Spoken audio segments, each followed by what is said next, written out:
De gedeeltelijke afsluiting van de Haringvlietbrug levert vooralsnog geen grote problemen op. En booteigenaren in de ban van een ijzervretende bacterie. Maar er gebeurde meer deze week. Een overzicht van dag tot dag. Vooraf was er veel om te doen. Maar vanaf deze week is het dan ook echt zo. Langzaam rijden op de Haringvlietbrug. Zeeuwen die van en naar de Randstad willen rijden hebben zeker 2 jaar te maken met files en langere reistijden. De aanpassingen zijn nodig om de brug te sparen en verdere slijtage te voorkomen. Totdat de brug over 2 jaar aangepakt kan worden. En die werkzaamheden kunnen niet naar voren worden gehaald, zegt verslaggever Pim van den Bergen. Volgens Rijkswaterstaat gaat dat dus niet. Want de klep van de brug hier achter mij, het beweegbare gedeelte, dat moet vervangen worden. En die klus die moet nog gegund worden aan degene die dat gaat doen. Nou ja, die moet nog een bestek maken, allerlei onderhandelingen. Dus dat gaat echt nog wel even duren. En dat is slecht nieuws voor die 66.000 chauffeurs die hier per dag over de Haringvlietbrug rijden. Ik sprak met een aantal van hen bij een benzinestation hier in de buurt. Ja, het gaat nog niet verkeerd. Nee? Nee, het gaat nog vrij goed. De banen zijn iets smaller, hè? Ja, je hebt ze zo smal gemaakt dat je bijna niet meer 2 auto's naast me kan. Het was wel krap. Ja? Je kunt dus geen vrachtwagens inhalen. Ik kan me wel voorstellen als je hier dagelijks rijdt of vaker rijdt, dat dat voor die lange periode wel lastig gaat worden. Ja. Hoe denkt u dat dat de komende 2 jaar, hè, want tot 2023 gaat het duren? Dat wordt natuurlijk een probleem. Ja, denkt u van wel? Dat denk ik wel, ja. Ja, iedereen is er bang voor. Het is vandaag de eerste dag. Eerst gaven ze op dat je daar 1 uur zou staan. En als het zo gaat, dan gaat het nog wel. En in het meest gunstige scenario kan het autoverkeer in de loop van 2023 weer normaal gebruik maken van de brug. Maar dan mag er in de planning of uitvoering niks tegen zitten. Overmatig drankgebruik en dat begint dan is er overlast en onderlinge vechtpartijen. Inwoners van Schoondijken zijn een handtekeningenactie gestart tegen de komst van arbeidsmigranten. Die werken hard, daar wil ik niks van zeggen. Maar als ze vrij zijn, gaan ze zitten drinken en dan worden ze luidruchtig. Dan loopt er nog wel eens een BMS rond. En dat is allemaal, er is zoveel gebeurd. Ik denk dat we het beter voor zijn als dat straks weer te laat is. Want dan kom je weer achteraf en dan is het weer al te laat. De komende week gaat de groep verder met het inzamelen van handtekeningen. Ze worden later aan de gemeente overhandigd. Oud-programmamaker van Omroep Zeeland, Erik Rotte, is overleden. Hij stierf afgelopen weekend thuis aan een hartstilstand. Rotte werd bekend als tv-kok van zijn programma Kookpunt.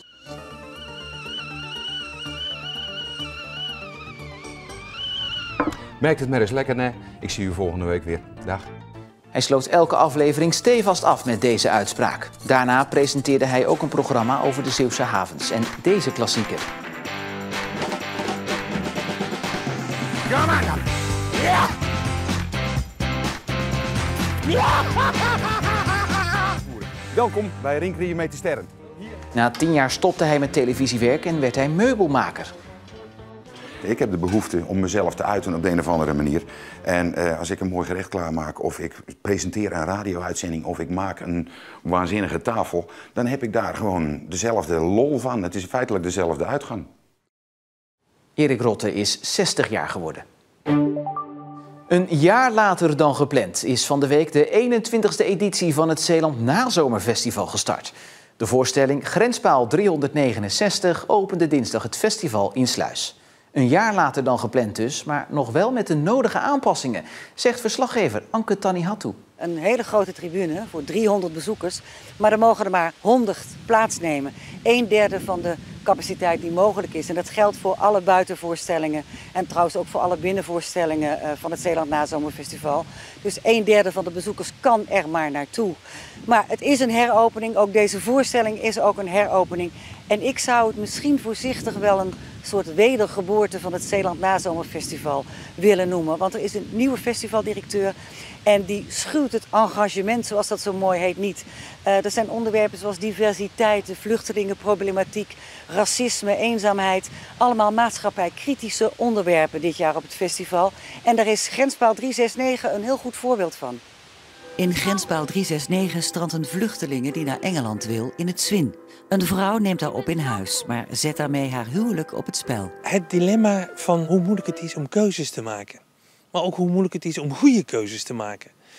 Het gaat over de uiterste, de polen van onze samenleving. En die heb ik samengebracht in een huwelijk. En als er iemand komt die net onze kwetsbare relatie in disbalans brengt, ja, dan zijn we verloren. Wij moeten onze vrijheid beschermen. Onze manier van leven. Stuur hem maar weg. Terug naar daar waar ze vandaan komt. Ik maak me de laatste jaren ernstig ongerust over de polarisatie. Dat we ons allemaal terugtrekken op onze alle vestingen en niet meer met elkaar bezig zijn. Zeker, zij is hier de ongewenste gast en niet ik. Zij kan nergens meer naartoe. Ik denk dat het goed is dat het diversiteit laat zien. En dat er een divers stuk, zeg maar, op het festival is. Dat vind ik heel goed. Dat theater ook een taak heeft. Het is niet amusement als lol, maar als een goed boek lezen. Waar het spannend is. En dat is wat we weer hebben willen doen met deze heropening van het festival.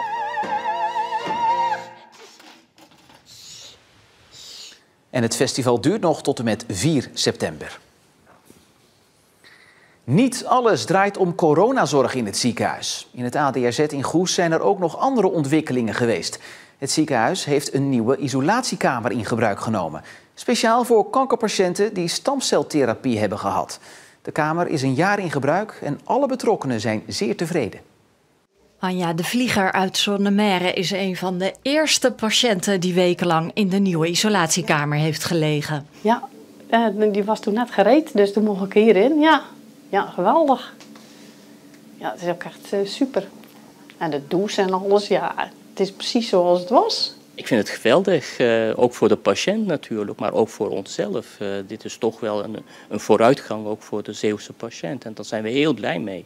Patiënten verblijven 2 tot 3 weken op deze ziekenhuiskamer na zware chemobehandelingen en stamceltherapie in Rotterdam. Zoveel mogelijk geïsoleerd, omdat zij zeer kwetsbaar zijn voor infecties. Om dat toch zoveel mogelijk te voorkomen dat mensen infecties krijgen, zit er hier een sluis dus in de kamer. In die sluis is druk aanwezig en door die druk die in die kamer aanwezig is, willen we eigenlijk proberen om de bacteriën en virussen die vanuit buiten komen, niet de kamer binnen kunnen komen. Dus op die manier beschermen we de patiënt en noemen we het daarom ook beschermende isolatie. Hoe vond u dat u hier in Zeeland terecht kon? Dat vond ik echt geweldig. Want anders had ik dus of naar Dordrecht gemoeten of iets. Nou ja, en hier dat is toch een beetje meer eigen. Dan zou ik stoppen met die pijnstillers. Ja. Kankerpatiënten met lymfeklierkanker of bepaalde kankersoorten in het beenmerg komen in aanmerking voor stamceltherapie in Rotterdam. Voorheen waren de Zeeuwse artsen hun patiënten maanden kwijt. Nu niet meer. Dan kwam het voor dat er dan een briefje kwam uit Rotterdam. Een patiënt is getransplanteerd na 4-5 maanden. En dan volgden de controles gewoon weer hier. En vaak hou je wel contact met die patiënten, maar dat stuk raak je kwijt. Nu ben je betrokken eigenlijk tot en met die stamceltransplantatie. Dus zit je in dat hele traject, blijft die patiënt onder je eigen behandeling. We zijn ze eigenlijk maar een week uit beeld, zou ik maar even zeggen, in Rotterdam. Dus je blijft er heel nauw bij betrokken dan, ja. Wat vindt u daarvan? Ja, ik ben daar wel blij mee. Met Anja de Vlieger gaat het nu veel beter. De verwachting is dat de behandeling haar ziekte een paar jaar de kop indrukt. Het gaat supergoed. Ja, ik voel mezelf goed. Dus ja, goed is goed, zeg ik dan. In het kanaal van Gent naar Terneuzen is een ijzeretende bacterie aangetroffen. De bacterie boort gaatjes en vreet zich dwars door het staal van schepen heen. In de jachthaven van Zelzaten zijn al meerdere boten zwaar beschadigd. Vlaams maritiem professor Chris de Bare luidt de noodklok, want de bacterie kan ook het staal van damwanden aantasten die de oever van het kanaal beschermen. Dit is de roestbacterie onder één van de getroffen boten. Binnen een paar maanden tijd zijn ophopingen ontstaan die zich een weg vreten door het staal. Booteigenaren zitten daardoor met zware schade. Het was op sommige plaatsen 4 mm diep ingevreten en het schip is maar 5 mm. Dus eigenlijk, ja, wij zijn ongeweten nog over de Schelde gevaren en we hadden maar 1 mm plaatdikte niet meer. Plus ook de boeg en de hekschroef was ook aangetast. Er vielen gewoon gaten in dat de olie eruit liep. De bacterie werd onder meerdere boten in de haven van Zelzaten gevonden. Daarop sloegen de booteigenaren alarm. Ze zochten contact met maritiem professor Chris de Bare van de Hoge Zeevaartschool in Antwerpen. Hij is gespecialiseerd in corrosie op schepen en onderzoekt dit al 17 jaar. Tot vandaag, tot de dag van vandaag, ben ik nog nooit een dergelijke agressieve vorm van corrosie tegengekomen. Dat zijn gewoon bacteriën die het staal opvreten. Zo mocht je het stellen. De vondst van de agressieve, ijzervretende bacterie heeft grote gevolgen voor de haven in Zelzaten. Want bijna de helft van de plezierjachten is al vertrokken naar een andere locatie in de buurt. Maar is dat de oplossing? Want de haven staat in directe verbinding met het kanaal.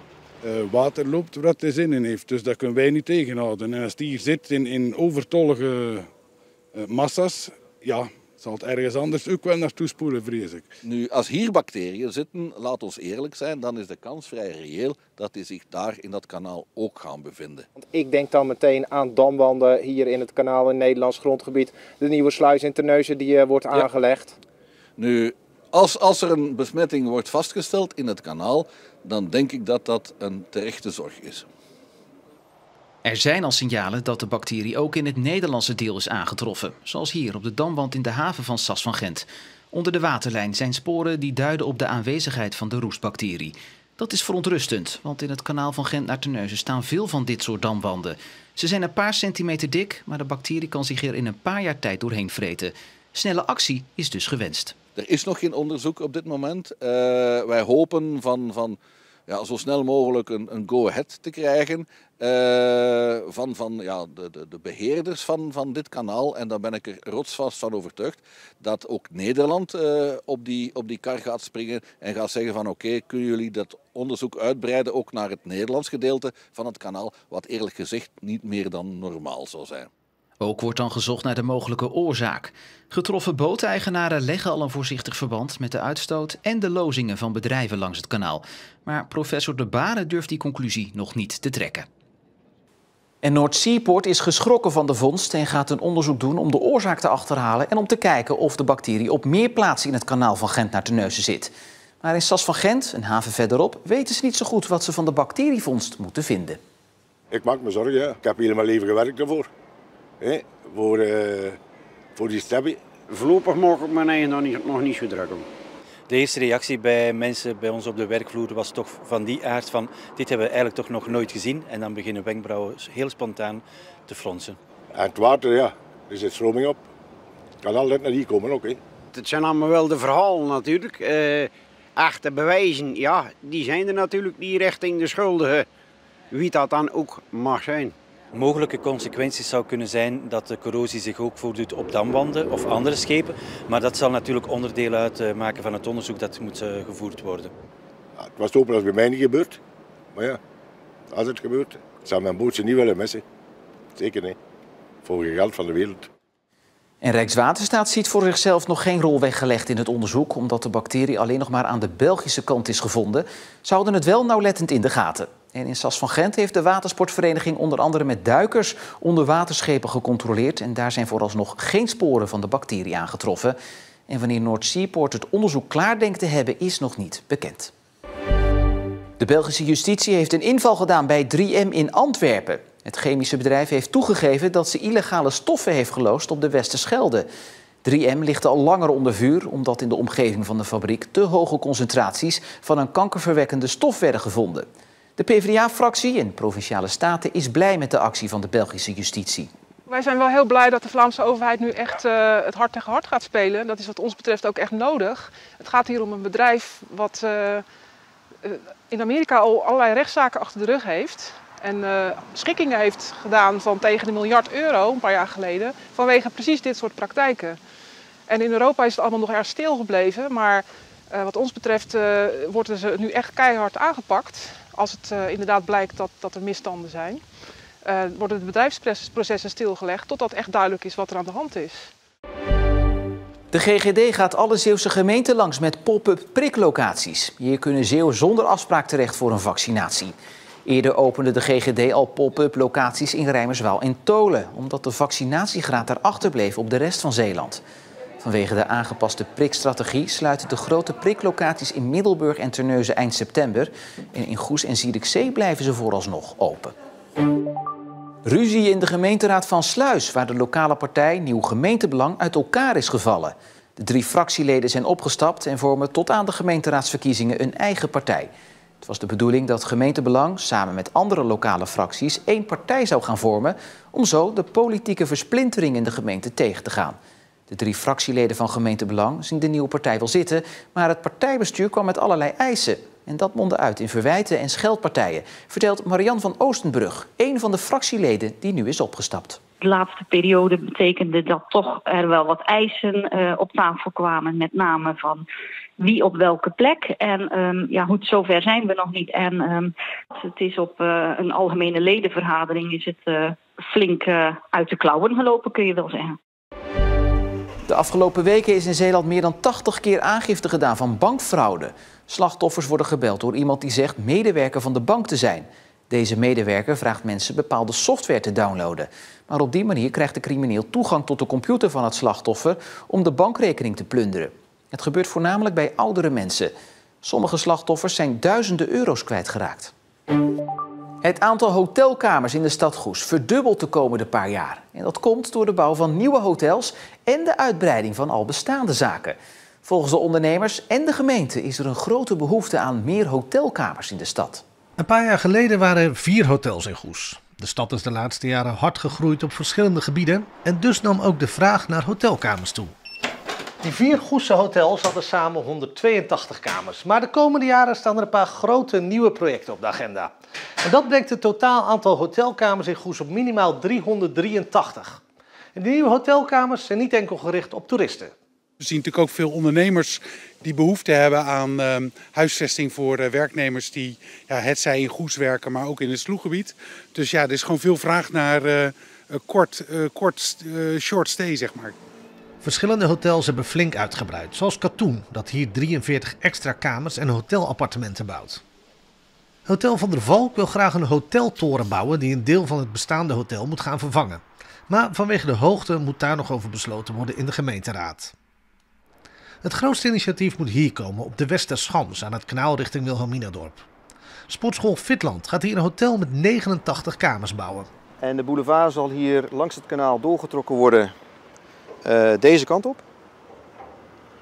En op de plek waar wij nu staan, daar komt het hotel.